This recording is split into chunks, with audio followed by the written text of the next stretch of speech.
professional poker player laughed, offering $1 million to the maid's daughter. He thought he was playing a terrified child. He was wrong. He had just walked into a genius's trap. $1 million, little girl. Beat me, and it's yours. The crowd laughed. Poker pro Mason Ace Harding was toying with the housekeeper's 12-year-old daughter. She was supposed to be invisible, but a spilled drink turned her into a pawn for the crowd's entertainment. This wasn't a game. It was a cruel ultimatum. If Emily lost a single hand, her mother would be fired. They would lose their apartment, their health insurance, their entire life. Trapped, she took her seat. The crowd saw a lamb for the slaughter. They had no idea they were watching a master strategist who had just set the perfect trap. Just before we dive in, let us know in the comments where you're watching from today.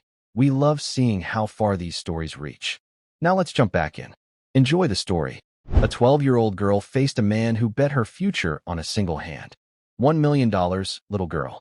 Beat me, and it's yours. The crowd laughed, not knowing they were watching a master at work.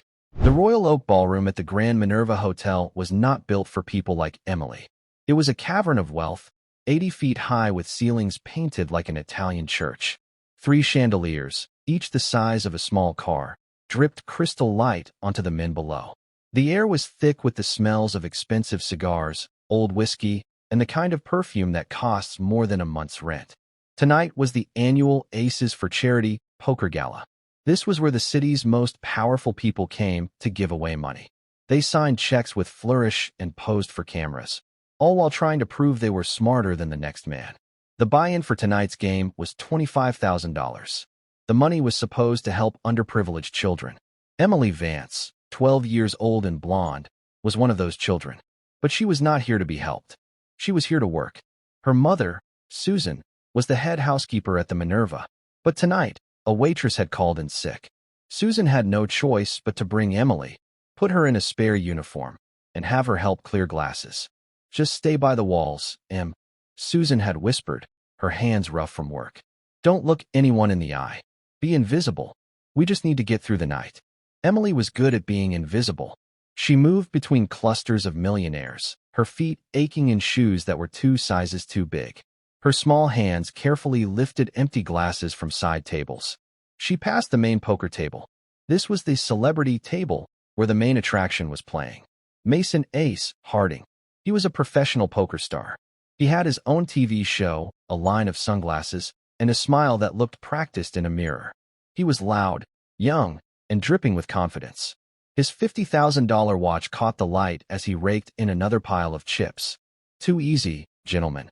Mason laughed, showing his cards. "You're all playing checkers. I'm playing chess." Mr. Harrison, the hotel's owner, clapped him on the back. "That's why we pay you the big bucks to be here, Mason. To fleece these good people for charity." Emily paused for just a second, watching. She wasn't watching the cards. She was watching Mason's face. She was so focused, she didn't see the man stepping back. She bumped into him, and the glasses on her tray rattled. One glass tipped and spilled whiskey onto the man's polished shoe. The man was Mason Ace Harding. The ballroom went quiet. The laughter stopped. Every eye turned to the small girl in the oversized uniform. "Watch where you're going, kid," Mason snapped. His smile was gone. I'm so sorry, sir," Emily whispered. Her face went pale. She fumbled for a napkin. "Get your hands off me," Mason said, pulling his foot away. He looked at her, really looked at her, for the first time. He saw a child, a servant. He noticed her eyes were still flicking toward the poker table. "What?" Mason said, a cruel smirk returning to his face. "You like the game? The helps kid thinks she knows poker?" The crowd chuckled. This was entertainment. My grandfather," Emily said, her voice barely audible. "He taught me a little." "He taught you go fish, maybe," Mason scoffed. "Or Old Maid." The laughter grew. Mason fed off it. He was an actor, and this was his stage. He saw Mr. Harrison watching. He saw the cameras from the local news. This was a perfect opportunity to show off. "I'll tell you what," Mason said, his voice booming across the room. "I'm feeling generous tonight. It's for charity, right?" He pointed a long finger at Emily. "You, little girl. You and me. One hand of poker. Right now." Emily froze. "Sir, I can't." "What's wrong?" "Scared," Mason said. He grabbed a chair from a nearby table and slammed it down. "Sit." From across the room, Susan Vance saw what was happening. She dropped a tray of clean silverware and ran over, her face a mask of terror. "Mr. Harding, please," Susan begged, putting herself between Mason and her daughter. "She's just a child." She was clumsy. "Please, I'll clean your shoes. Don't do this." Mason looked at Susan with pure dismissal. "This isn't about the shoes, sweetheart. This is about education. I'm going to teach your kid a lesson." He turned his smile to the crowd. "Let's make this interesting. It's for the kids, right?" He looked back at Emily. "Here's the deal. You play one hand against me. If you win, which is impossible, I will personally donate $1 million to the Children's Fund. In your name." A wave of gasps and applause filled the room. $1 million. The cameras pushed in closer. "What a guy, Mason!" shouted Frank Johnson, a loudmouthed CEO at the table. Emily was shaking. She looked at her mother.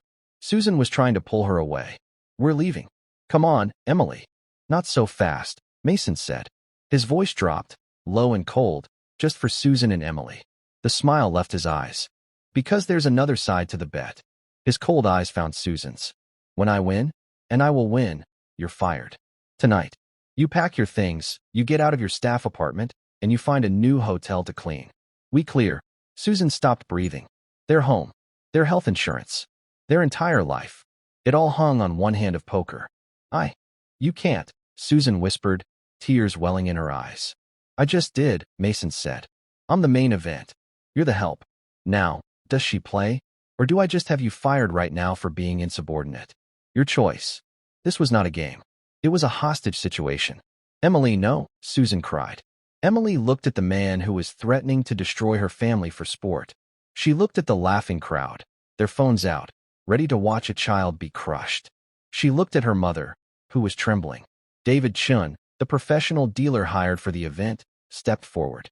He was a quiet man with precise hands, a man who had seen the ugly side of high-stakes games for 20 years. "Mr. Harding, this is highly irregular," David said, his voice firm. "She is a minor. This is not appropriate." "It's a charity event, David." Mason snapped, his patience gone. "And I'm the main attraction. Are you going to deal the cards? Or should I tell Mr. Harrison you're holding up the game and ruining the fundraiser?" David Chin's jaw tightened. He looked at Emily with pity, but he knew his place. He was staff, just like her. He slowly returned to the table. "Well," Mason barked at Emily. "What's it going to be?" Emily looked at her mother's terrified face. She thought of her small bed in the staff apartment. She thought of the hospital bills they still had. Then, she thought of her grandfather. She took a deep breath. The shaking in her hands stopped. She stepped around her mother and walked to the empty chair. It was a high-backed leather chair, and she had to climb into it. Her feet dangled, 6 inches from the polished floor. She looked at Mason Ace Harding. Her blue eyes were no longer scared. They were cold. They were clear. She nodded once to David Chun. "Deal." The room exploded in cheers and laughter. Mason sat down opposite her, a picture of arrogance. "This," he announced to the cameras, "will be over in about 90 seconds. He had no idea what he had just done. He thought he was playing a hand of poker against a terrified child. He did not know that he was sitting across from a strategic genius.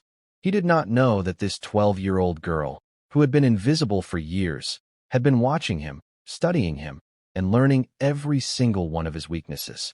He did not know he had just walked into the most perfect trap ever set. The roar of the crowd faded to a hungry murmur. People pushed forward, creating a tight circle around the celebrity table. Phones were held high, recording. This was a spectacle, a lamb being led to slaughter. Mason Harding leaned back, lacing his fingers behind his head. He was the picture of relaxation. "All right, kid, let's get this over with. I've got a flight to Vegas in the morning." Across the room, Susan Vance was frozen. She was leaning against a marble pillar, her hand over her mouth. She felt dizzy. Mr. Harrison, the hotel owner, stood near her. He looked uncomfortable, but he wasn't stopping it. This was good for publicity. Only David Chun, the dealer, looked grim. He had a daughter Emily's age. "Texas Hold'em," he announced, his voice flat. "One hand. Standard rules." His hands, which had dealt cards to kings and criminals, began their work. The shuffle was a precise, whispering sound. Emily watched the cards, but she was thinking of her grandfather, Sergeant Michael Vance. He had been a signals analyst for the Army, a man who spent 30 years listening to static, looking for patterns. He was a quiet man, with eyes as blue as Emily's. After he retired, he lived with them in their small staff apartment until he got sick. The medical bills had eaten everything they had. He never taught Emily how to play poker. He thought gambling was a fool's tax. He taught her something more important. He taught her how to see. Most people look, he would say, his voice a low rumble as they sat on a park bench. They look, but they don't see. They hear, but they don't listen. He would lay out newspapers on their small kitchen table. Show me the pattern, he'd challenge her. He taught her to read stock market charts, weather maps, and political polls. It's all just data, Emily. Everything is a system. People are the easiest system of all. They are creatures of habit. They broadcast everything they're thinking. You just have to learn the language. For the past year, Emily had been learning a new language. The language of the rich. She had been invisible. And when you are invisible, you see everything. She had cleaned Mason Harding's suite last year. She saw the disorganized mess, the way he left expensive things on the floor. He was careless. He was impulsive. She had served drinks at this very event last year, standing in the shadows. She watched him play for 3 hours. She saw his tell. It was not a physical tick. It was more subtle. When Mason had a strong hand, a truly powerful hand, he did not get aggressive. He did the opposite. He became calm. He would lean back, just as he was doing now. He would make a joke. He would try to look relaxed. When his hand was weak, he blustered. He puffed up his chest. He tried to bully the other players. Right now, he was trying to look relaxed. David Chun finished the shuffle. He burned the top card, placing it face down. He slid the first card to Emily, then one to Mason. A second card to Emily. A second card to Mason. These were the whole cards. Their private secret. Check your cards, David said. Mason, all show, picked his cards up with a flourish. He glanced at them. Emily saw it. It was tiny. A small, involuntary widening of his eyes. A quick, satisfied puff of air from his nostrils. He immediately looked at the crowd, at the cameras, soaking in the attention. He was an actor who had just been given a great line. Emily kept her hands on the table. She did not reach for her cards. You going to look, kid? Mason chuckled. In a minute, Emily said. Her voice was small, but steady. She didn't need to look yet. She was watching Mason. He was already planning his victory speech. He had a strong hand. This confirmed the first piece of her grandfather's puzzle. Know your opponent's state before you know your own. Slowly, Emily cupped her hands around her cards and lifted the corners. She saw a king of hearts. She saw a king of spades. A pair of kings. Pocket kings. In Texas Hold'em, this was a monster. It was the second best starting hand in the entire game. A novice would have gasped. A beginner would have smiled. Emily felt nothing. She just filed the information. She had a monster hand. And she knew her opponent had a monster hand, too. Her grandfather's voice again. When two strong forces meet, Emily, the one who controls the pace, wins. Don't react. Make them react to you.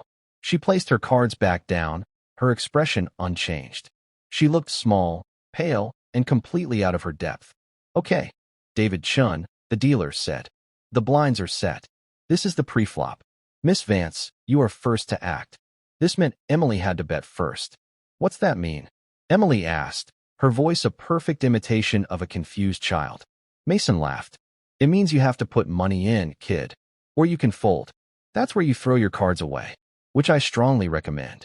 I don't have any money, Emily said. Mason rolled his eyes, signaling for more chips. It's not real money. It's chips. Just bet something. Or fold, and we can all go home. Emily looked at the pile of chips in front of her. It was a $100,000 stack, provided by the house for the game. She took her small hands. She pushed her entire stack of chips into the middle of the table. All of it. $100,000. All in, she said. The room, which had been buzzing, went dead silent. You could hear the ice shift in a glass 50 feet away. Susan Vance let out a small, strangled gasp. Mason Ace Harding, who had been leaning back in his chair, suddenly sat bolt upright. The relaxed actor was gone. What did you just do? Mason said, his voice losing its smooth, practiced tone. You said to bet, Emily said. So I bet. You bet everything? Mason was sputtering. This wasn't in the script. The kid was supposed to be scared. She was supposed to whimper and fold. This is not how the game is played. Mason yelled at David Chun. She can't just go all in. She doesn't know what she's doing. David Chin's face was stone. Her bet is legal, Mr. Harding. She is first to act. She has moved all in. The action is on you. The action was on him. Now, all the calculations Mason had been running in his head were useless. His strong hand was suddenly in danger. Emily watched him. She saw his jaw clench. She saw his eyes narrow. He was no longer playing to the crowd. He was angry. This was the real Mason Harding. The bully. You got lucky, kid, Mason growled.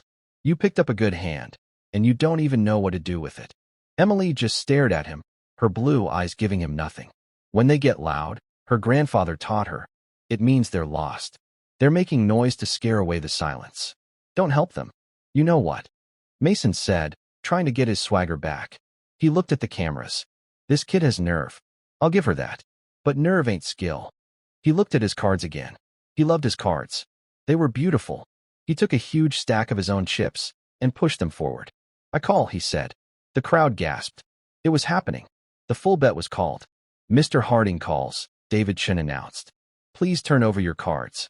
Mason proudly flipped his cards over for the cameras to see. An ace of diamonds. An ace of clubs. Pocket aces. The single best starting hand in poker. The crowd oohed in appreciation. That's it, shouted Frank Johnson. Ace has the aces. Mason stood up and bowed, blowing a kiss. Sorry, kid. House always wins. Susan Vance began to sob, turning away. This was it. It was over. Her life was over. Miss Vance, David Chin said, his voice gentle. Your cards, please. Emily, small and silent, turned over her 2 cards. The King of Hearts. The King of Spades. Pocket Kings. The crowd groaned. It was a cooler. A setup. The second best hand against the best hand. Emily was crushed. It was statistically a 4-1 long shot. She had an 80% chance of losing. Tough break, kid, Mason said, sitting back down. That's poker. A cruel, cruel game. Well, dealer, let's see the cards. And this poor girl's night. Emily had not moved. She had not looked at her mother. She had not looked at Mason. She was looking at David Chin's hands. She was waiting for the flop. She had lost the first battle. She knew that. But she also knew something Mason Harding didn't. She knew her grandfather was a war veteran. And he had taught her one final, critical lesson. You don't have to win every battle, Emily. You just have to win the last one. Dealer, she said, her voice clear. The flop, please. David Chin's face was a mask of professional calm. He was the eye of the storm. Around him, the room was a whirlwind of noise and shock. Mason Harding was standing, his arms raised, accepting the applause of his fans in the crowd. It's over, he yelled. Just like I said. 90 seconds. He pointed a finger at Susan Vance, who was being held up by another staff member. Ma'am, start packing. And someone get me a real drink. Emily Vance had not moved. Her small hands were still flat on the table. She stared at the 3 cards in the center. The flop, Ace of Spades, 9 of Hearts, 4 of Clubs. A complete disaster. Mason, holding 2 aces, now had a set of 3 aces. Emily's 2 kings were worthless. She was drawing dead. She had less than a 1% chance. To win, she would need both of the 2 remaining kings in the deck to be dealt. It was a statistical impossibility. The hand is not over, Mr. Harding, David Chin said. His voice was quiet, but it cut through Mason's celebration. What are you talking about, Davy? Mason laughed, sitting back down. It's over. She's dead. She needs running kings. That's not poker. That's a miracle. And miracles don't happen to people like her. Emily finally looked up. She did not look at the cards. She looked at Mason. This was it. The moment her grandfather had trained her for. It's called pot-committed ego, Emily, Michael Vance had told her, pointing to a photo of a politician in the newspaper. This man is giving a victory speech, but the election hasn't happened. He's not trying to win anymore. He's just trying to look like a winner. He's defeated himself. Emily had spent years watching people. She saw how the hotel's managers acted when they thought they were safe. She saw how the wealthy guests acted when they thought no one was listening. And she had watched Mason Harding for 2 years. His tell was real. Calm when strong, loud when weak. But now, he had the strongest possible hand. And he was the loudest person in the room. It was a contradiction. Emily's young mind saw it clearly. He wasn't playing anymore. He was performing. He was so high on his own power, so drunk on the humiliation of a child, that his arrogance had taken over. He was no longer a poker player. He was just a bully. And bullies have a weakness. They overreach. You're bluffing, Emily said. The room, which had been loud, fell silent again. Mason's smile froze. He let out a sharp, barking laugh. Bluffing? Did you hear that? The kid says I'm bluffing. Are you blind, girl? Look, Ace. I have the other two. I have 3 of them. You have nothing. I know what you have, Emily said. Her voice was steady. It was the voice of her grandfather. You have a very good hand. But you are still bluffing. Mason's face began to turn a deep, angry red. The camera crews pushed in. This was getting strange. Stop talking nonsense, Mason snapped. You lost. Get out of the chair. You bluffed about the bed, Emily said, her words clear and sharp. Mason froze. What? You bet something you don't own, Emily said. She turned her head, her blue eyes finding the hotel owner, Mr. Harrison, who was trying to hide behind a taller guest. Mr. Harrison, Emily called out. The owner flinched. Every person in the room turned to look at him. Mr. Harrison, Emily said again. My mother, Susan Vance. She is your employee, correct? Harrison, a man used to giving orders, looked like a schoolboy caught cheating. Well, yes. Susan is one of our best. Does he? Emily pointed her small finger at Mason Harding. Have the authority to fire her? The silence was a vacuum. Susan Vance stopped crying. She looked at her daughter, not with fear, but with a dawning, shocked awe. Mr. Harrison wiped his face with a silk handkerchief. He looked at Mason, then at the cameras, then at the other millionaires, his biggest clients, who were all watching him. He was trapped. Well, Mason, you know, Harrison stammered. This was all just a bit of fun. For charity. You can't just. A bet's a bet, Harrison. Mason snarled, realizing the ground was slipping. You wagered in bad faith, Mr. Harding. David Chun, the dealer, spoke. He was no longer just a dealer. He was the conscience of the room. You placed a bet with collateral that was not yours to lose. You did it to threaten a child and her mother. This is an outrage. Mason shouted. No, said a new voice. It was Frank Johnson, the CEO who had been laughing earlier. He was a ruthless businessman, but he hated a cheat. The kid's right. You can't bet another man's employee. That's bad form, Ace. Very bad form. A murmur of agreement went through the crowd. The tide of opinion, which had been so firmly with Mason, was turning against him. He was no longer the charming star. He was a bully who had been outsmarted. The bet for the $1 million donation, and for the job, David Chin announced, is void. The house does not recognize the wager. Susan Vance put her hands to her heart. She was safe. Her job was safe. Emily had won. She had saved her family. She had done it without even looking at the cards. Mason was shaking with rage. His entire public image was collapsing. He had been made a fool of. Fine, he screamed, his face purple. The bet's off. I don't care. But this hand is not over. He pointed at the $200,000 in chips in the middle of the table. That is still in play. And I'm winning. She is all in, and I called. I win her chips. Deal the cards, Chun. Deal the cards. I'm taking every last chip from this little brat. He was spiraling. His greed had blinded him. He had to win something. He had to crush her. David Chin looked at Emily. The chip bet is still valid. He is correct. The hand must be played to conclusion. Is that acceptable, Miss Vance? Emily looked at the man who had tried to ruin her. She thought of her grandfather. A true strategist, doesn't just win. They win in a way that the opponent never forgets. Emily gave a single, small nod. Finish the hand, please. Mason let out a sigh of relief. He would still win the pot. He would still be the winner. Thank you, he sneered. Now let's see this miracle. Dealer. The turn card. David Chun tapped the table. He burned the top card, sliding it under the flop. With a precise movement, he turned over the 4th card. The turn, the king of clubs. A collective, room-wide gasp. Frank Johnson, the CEO, choked on his drink. No, that's not possible. Mason Harding's jaw went slack. The board now read, Ace, 9-4, King. Mason's 3 aces were still the best hand. But Emily's 2 kings had just become 3 kings. It was a set over set. One of the most brutal, unlikely, and expensive hands in poker. She still loses, Mason stammered, his confidence evaporating. My aces are higher. My set is bigger. I'm still winning. I'm still winning. He was right. 3 aces beat 3 kings. He was still ahead, but he was terrified. The 1 in 1,000 chance had just happened. 1 card to come, Mr. Harding, David Chin said. The river. Mason was sweating. He was pleading with the deck. Anything. A pair. A 9. A 4. Anything. No king. No king. No king. Emily was perfectly still. She watched the fear in his eyes. David Chun burned the last card. He paused, his hand on the final card. The entire room held its breath. He turned it over. The river, the king of diamonds. The room was silent.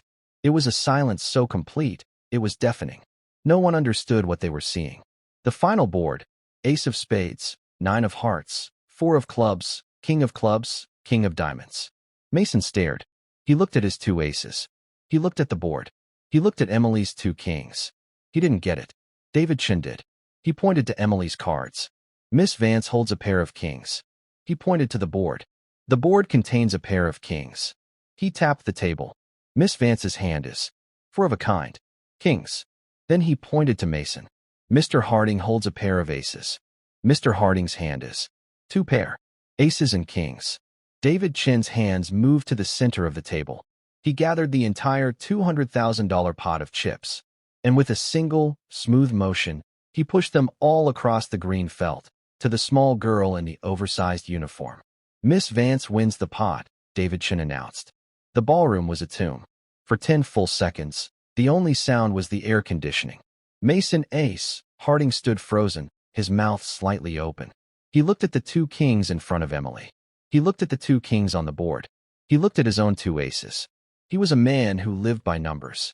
His brain was a calculator, constantly running odds, probabilities, and outs. What he was seeing did not compute. It was a statistical ghost. No, he whispered. It was a dry, small sound. David Chun, the dealer, ignored him. His hands moved with quiet authority. He reached for the massive pile of chips in the center of the table. The sound of the chips moving, a gentle, plastic scraping, was like thunder in the silent room. The sound broke Mason's trance. "No," he roared. The word was so violent, so full of raw panic, that several guests flinched. "You cheated," Mason shrieked, his finger jabbing at David Chun. You set me up. This was a setup." David Chun did not stop his hands. He continued to push the $200,000 pot toward the small girl. "You can't do this to me," Mason screamed. He lunged, grabbing for the chips. "That's my money." 2 large security guards, hired for the event, stepped forward instantly. They had been standing by the doors, but they had moved the moment Mason stood up. "Sir, you need to calm down," one guard said, his voice a low rumble. "He cheated." Mason pointed at David Chun, his face a mask of sweat and fury. "And her. She was in on it. The little tramp." "That's enough." The voice was not from security. It was from Frank Johnson, the CEO. He had been watching, his arms crossed. He was a man who bought and sold companies before breakfast. He knew a legitimate loss when he saw one. "You lost, Ace," Johnson said, stepping forward. His voice was cold. "You got hit by a bus. It happens. Don't make it worse. Don't be pathetic." "Pathetic?" Mason laughed, a high-pitched, hysterical sound. "I am Mason Ace Harding. I am the face of poker. This nothing. This waitress's kid, she can't beat me." "She just did," Frank Johnson said. "In front of God and everyone. We all saw it. You had the best hand. You got beat by the only hand that could beat you. It was ugly, but it was clean. The cameras were rolling. The local news crew, who had come to film a rich man giving a big check, now had a much better story. A star's total meltdown. Get out of my way." Mason shoved Frank Johnson. This was his final mistake. The security guards did not hesitate. One grabbed his left arm, the other his right. "Sir, you're causing a disturbance," the first guard said. "This event is over for you," the second added. "You can't." Mason was struggling, his expensive suit jacket tearing at the seam. "Don't you know who I am? I'll have your jobs. I'll have all your jobs." He was a cornered animal, but the crowd was not on his side. They were watching with a kind of cold, fascinated horror. They were watching a man's entire life, his career, his carefully built image, evaporate in real time. "Harrison!" Mason screamed, his neck veins bulging as the guards pulled him toward the exit. "Harrison, stop them. I am your main event. I'll sue you. I'll sue this whole hotel." Mr. Harrison, the owner, just watched him go. He looked sick. The heavy ballroom doors opened, and Mason Ace Harding was dragged out. "I'll destroy you," his voice echoed from the hall. "You'll be cleaning toilets for the rest of your life." Then the doors clicked shut. Silence returned. Deeper this time. The spell was broken. Susan Vance let out a sob that was half grief, half relief. She ran. She didn't care about the millionaires or the tables. She ran to her daughter. She reached the high-backed leather chair and practically pulled Emily from it, lifting her as if she weighed nothing. She held her, burying her face in her daughter's blonde hair. "Emily, Emily, oh my God," Susan cried, her body shaking. "You're safe. It's okay. It's over. We're safe." Emily hugged her mother back, her small arms tight around her neck. "I'm okay, Mom. He's gone. He can't hurt us." For a moment, they were the only two people in the room. A mother and daughter, an island in a sea of tuxedos and diamonds. Then, the room remembered where it was. Slowly, a single person began to clap. It was David Chun. He was still standing at his post, but he was clapping, his eyes fixed on Emily. Then Frank Johnson joined in. Then another guest. And another. Within seconds, the entire ballroom was filled with a rolling, thunderous applause. It was not the polite applause for charity. It was deep, genuine, and stunned. These powerful, wealthy people were clapping for a 12-year-old girl in a borrowed uniform. Emily, her face red, pulled away from her mother. She was standing in front of a mountain of chips. It represented more money than her mother made in 5 years. She looked at the chips. She felt no excitement, no desire. She thought of her grandfather. "Money is a tool, Em. You can build a house with it, or you can burn one down. It's just a tool." This tool was not hers. It was dirty. It was won in a moment of cruelty and pain.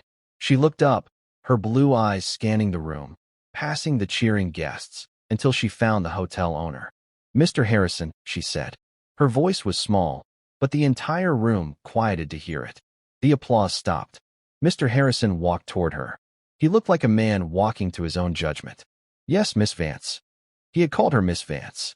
Emily pointed to the $200,000 in chips. "This is all charity money, isn't it?" she asked. It was the buy-in for the game. For the children. Harrison nodded, his throat tight. "Yes. Yes, it is." "And Mr. Harding," Emily continued. "He promised $1 million for the children. But he was just bluffing." A new wave of murmurs. She had named his sin. "It seems so, Miss Vance," Harrison said, his face grim. "Well," Emily said, "I don't want to be like him."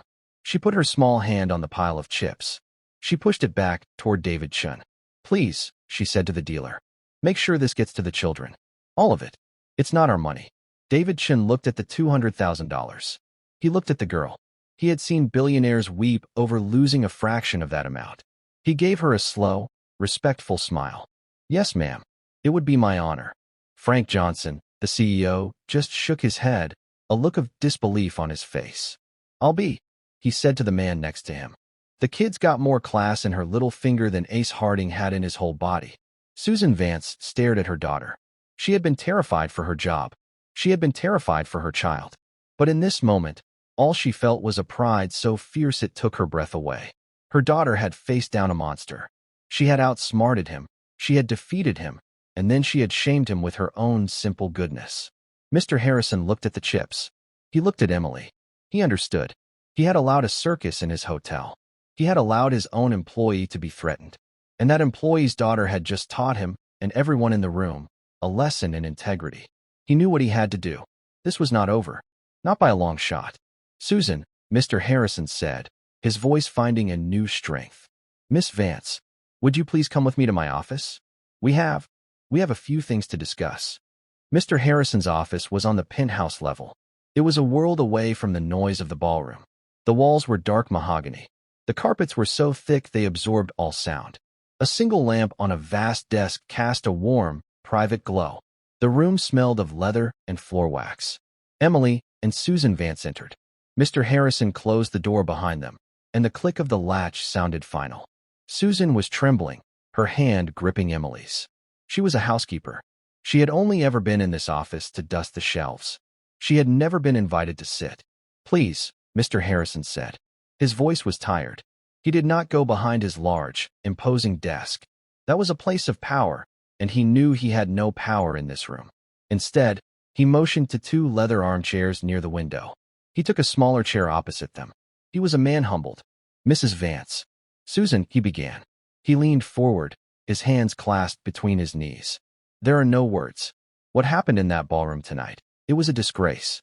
It was a failure on my part." Susan just looked at him, her eyes wide. She was still in shock. "He threatened you," Harrison continued, his voice low. "He threatened your job, your home. He did it for sport. In my hotel, using my event."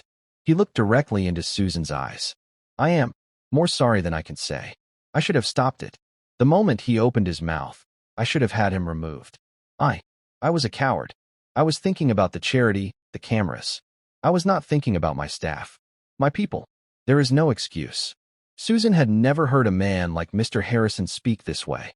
She had lived a life of being invisible, of being the help. She was prepared to be fired. She was prepared for yelling. She was not prepared for an apology. "Thank you, sir," she whispered. That was all she could manage. Mr. Harrison nodded, accepting her grace. Then, he turned his full attention to the small girl sitting beside her. Emily was no longer the frightened child on the ballroom floor. In the quiet of the office, she just seemed tired. She was still just a 12-year-old girl, and she had just been through a war. "Miss Vance," Harrison said. He couldn't bring himself to call her Emily. It felt disrespectful. "You were extraordinary." Emily said nothing. She just watched him. "I have been around high-stakes poker players my entire life," Harrison said. "I have seen men win and lose fortunes. I have never seen what I saw tonight." He paused, trying to find the right words. "The cards, that was a miracle. That was 1 in a million. I don't understand that. But that's not what I'm asking about." He leaned a little closer. "I'm asking about the bet. Before the flop. Before you ever saw the cards. You knew. You knew to call his bluff. Not his card bluff. His life bluff. You called him on threatening your mother." "How?" Emily looked at her mother's hand, holding it tight. "My grandfather taught me," she said, her voice clear in the quiet room. "He taught me how to listen. And how to see." "See what?" Harrison asked. "Patterns," Emily said. "Mr. Harding isn't a poker player. He's an actor. He only cares about the audience. When he's weak, he acts loud and strong. When he's strong, he acts quiet and relaxed." "We all saw that," Harrison said. "He had aces. He was strong, but he was acting loud." "That's right," Emily said. It was a contradiction. He wasn't playing the hand. He was just bullying. He was so sure he would win. He wasn't thinking at all. She paused, remembering her grandfather's words. "When a man has too much power," Michael Vance used to say, "he stops thinking. He thinks the rules don't apply to him. He thinks he can't lose. That's when you have him. He's already fallen down. He's just waiting for someone to push him over.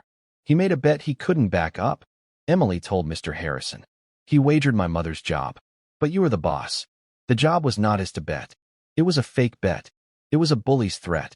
I just said it out loud. The simplicity of it. The genius." Harrison sat back, stunned. She had analyzed a high-pressure social situation with the clarity of a master strategist. She had identified the true leverage, not the cards, but the lie. "Who was your grandfather?" Harrison asked, his voice full of a new, deep respect. "If you don't mind me asking." "His name was Michael Vance," Susan said, her voice finding its strength. She was so proud. "He was Sergeant Michael Vance. He was in the Army for 30 years. Signals intelligence. He passed away last year." Harrison closed his eyes. Of course. A codebreaker. A man who spent his life finding patterns in the noise. He had not just taught his granddaughter a card game. He had armed her. He had given her a shield and a sword, made of pure logic. "Sergeant Vance," Harrison said, opening his eyes. "He would be very proud of you, Miss Vance." He stood up. The meeting was coming to an end. "Mr. Harding made a promise tonight," Harrison said, walking over to his desk. "He made it in front of cameras and 200 of this city's most important people. He promised $1 million to the Children's Fund." He looked at Susan. "He will, of course, never be allowed in this hotel again. His sponsors will likely be gone by morning. But the charity, the children, they should not suffer because he is a fool." He opened a checkbook on his desk. "The Minerva Hotel will honor his pledge. I will personally see that the Aces for Charity Gala receives its $1 million donation." Susan gasped. "But," Harrison said, That is for the charity. That does not address the damage he did to your family. He turned to Susan. First, those medical bills. The ones for your father. I know they have been hard on you. I want you to bring them to my accountant tomorrow. All of them. The hotel is paying them. In full. Sir, I can't, Susan stammered. No. Yes, Harrison said, his voice firm. It is the least I can do. You are my employee. I failed to protect you. This is not a gift. This is an apology. A long overdue one. He then looked at Emily. He saw her bright, clear eyes. He saw the mind behind them. And for you, Miss Vance. Your grandfather was right. You see things other people miss. The world needs minds like yours. He put his pen down. We are establishing an educational trust. A full scholarship for any university you wish to attend when the time comes. Harvard, Yale, Stanford, wherever you want to go, it is yours. He was mirroring the original bet. But this was not a bet. It was a promise. You deserve to use that mind, Harrison said. You should not be clearing glasses. You should be, I don't know, running the world, I suppose. Emily finally smiled. It was a small, shy smile, but it lit up her face. Thank you, sir, she said. No, Harrison said, walking them to the door. Thank you. You taught my guests a lesson tonight. You taught me a lesson. Integrity is not about the cards you are dealt. It's about how you play the hand. You are your grandfather's granddaughter. He opened the door. The sound of the ballroom, now quiet, confused murmuring, drifted in. Go home, Susan, he said gently. Take the rest of the week off. With pay. Go be with your daughter. Susan Vance walked out of the office, holding her daughter's hand. She was no longer a housekeeper. She was the mother of a genius. And for the first time in a very long time, she was not afraid. Mr. Harrison's penthouse office was at the top of the world. The elevator ride down was long and silent. Susan Vance and her daughter stood side by side in the small, wood-paneled box. Susan stared at the numbers above the door as they lit up, descending. Susan still held Emily's hand. But the grip was different. All her life, she had held Emily's hand to protect her, to pull her away from danger, to guide her through a world that was often unkind. Now, she was just holding it. As an anchor, she kept replaying the scene in the office. The hotel owner, Mr. Harrison, a man she had never spoken to for more than 30 seconds, apologizing. The checkbook, the promise to pay her father's medical bills, a weight that had been crushing her for 2 years. And then, the scholarship, a full ride, anywhere. Susan looked at her daughter. Emily was just staring at her own feet, her scuffed, oversized shoes barely visible under the hem of her uniform. She looked like any other child who had been forced to stay up long past her bedtime. But she wasn't. Susan had always known Emily was smart. She read thick books from the library. She did her math homework in her head. But Susan had never understood the depth of it. She had never seen it as a weapon. Her father, Michael, had. This one's different, Susie, Michael had said about Emily just a few months before he died. They were in the hospital, and Emily was in the corner, quietly reading a book on astronomy. She doesn't just see the world. She sees how it works. Don't you ever let anyone make her feel small for that. Susan had thought he was just being a proud grandfather. Tonight, she understood. Her father hadn't been proud. He had been giving her a warning. The elevator doors opened with a soft ding. The sound of the ballroom hit them. The party was dead. The music was off. Where there had been laughter and celebration, there was now just the low, confused murmur of 200 people trying to process what they had witnessed. The room was still full. No one had wanted to leave. As Susan and Emily stepped out of the elevator, a path cleared. It was like the parting of the Red Sea. The millionaires, the socialites, the city's powerful, they all stepped back. They were no longer invisible. A woman in a red dress, diamonds at her throat, looked at Emily with an expression of pure, unadulterated awe. Frank Johnson, the CEO who had stood up for Emily, was near the coat check. He saw her. He didn't smile. He just dipped his head in a nod. It was a sign of respect from one power player to another. Across the room, David Chun was the only person still at the celebrity table. He was methodically packing his equipment. He had finished cleaning the table. The cards were gone. The chips were gone. The green felt was pristine, as if nothing had ever happened. He saw Emily. He stopped what he was doing. He stood up straight. He placed his right hand over his heart. A silent thank you. Emily, her face shy, gave him a small nod back. They were the only two people in the room who truly understood the game that had been played. Susan guided Emily toward the grand archway that led to the hotel lobby. They passed the main bar, a long, dark wood counter where guests were ordering quiet drinks. A large television screen above the bar was on, playing the late-night news. The anchorwoman was speaking, her face serious. "We have breaking news from downtown. A major shock at the annual Aces for Charity Gala tonight." The screen cut to shaky, pixelated footage. Phone footage. It was Mason Ace Harding. They saw him, his face purple, screaming, "I'll destroy you. You'll be cleaning toilets." They saw the security guards dragging him, his feet scraping on the marble. The footage was raw, ugly, and devastating. "The man you see being removed," the anchorwoman's voice narrated, "is professional poker star Mason Ace Harding. Eyewitnesses say Mr. Harding suffered a dramatic loss at the celebrity table." Susan tried to pull Emily away. "We don't need to watch this, Em." "Wait," Emily said. A new anchor appeared. "Janice, we have an update just coming into our newsroom. The World Poker Tour, which sponsors Mr. Harding, has just released a statement. Harding has been suspended, effective immediately, pending an investigation into conduct unbecoming a professional." And just moments ago, Orishade Sunglasses, his largest corporate sponsor, released their own statement, terminating his contract. They cite a severe breach of the morals clause. Tonight's incident, it seems, has cost Mason Harding his entire career. Susan looked at the screen. The man who, 2 hours ago, held the power to ruin her life, was now ruined himself. He hadn't been beaten by the cards. He had been beaten by his own reflection. His arrogance had been a loaded gun, and Emily had simply let him point it at himself. "Come on," Susan said, her voice firm. She pulled Emily away from the bar, away from the lobby, away from the world of the wealthy.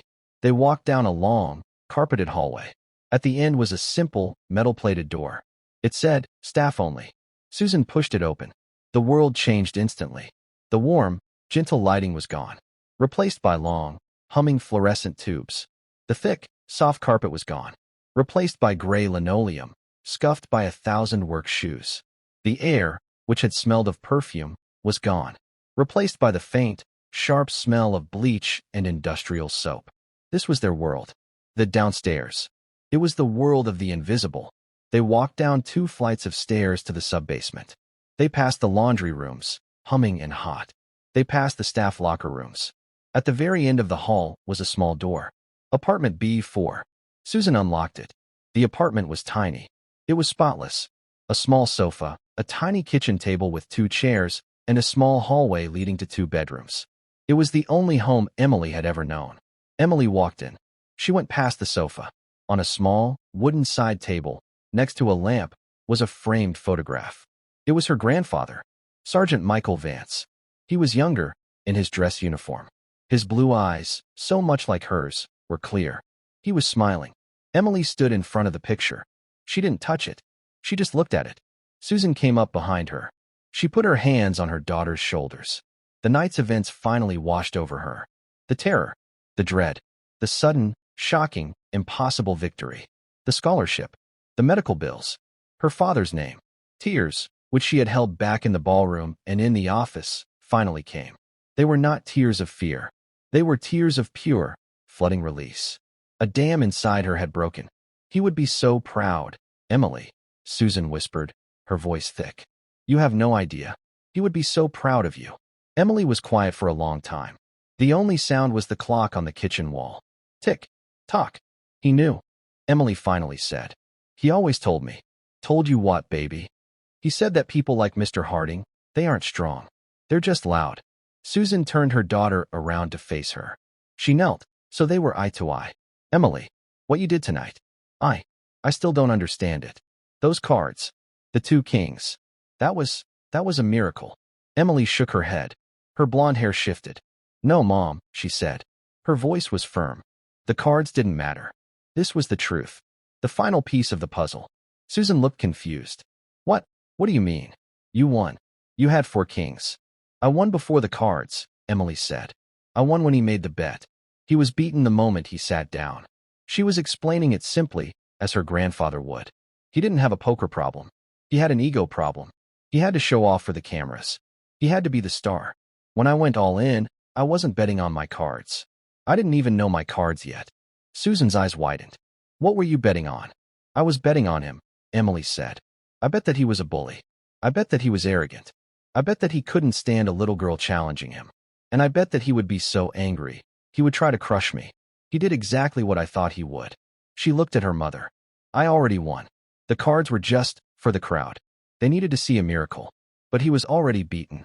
The true strategy. It was never about the kings. It was about the man. The man who was so blinded by his own power, he couldn't see the trap. The man who had already fallen down, just waiting for someone to push him over. Susan Vance looked at her 12-year-old daughter. This small child who saw the world like an X-ray. She pulled her into a hug, a fierce, tight hug. She was not hugging a fragile child. She was hugging the strongest person she had ever known. It's over, Susan whispered into her hair. It's all over. We're safe. Emily hugged her mother back. Her eyes were open, looking past her mother, at the picture of the smiling sergeant. No, Mom, Emily said, her voice quiet, but absolutely certain. We were always safe. He just didn't know it. And that's the final river card. My hope with these stories is to give you a front row seat to a moment of perfect justice, a chance to drift and watch the game play out. I'm always curious what you were doing while listening. Were you on a break or settling in, waiting for the bully to get what he deserved? Let me know in the comments. And if you want to make sure we cross paths again for the next high-stakes game, hitting that like and subscribe button is the best bet you can make. We're always improving, so all feedback is welcome. Thank you for watching.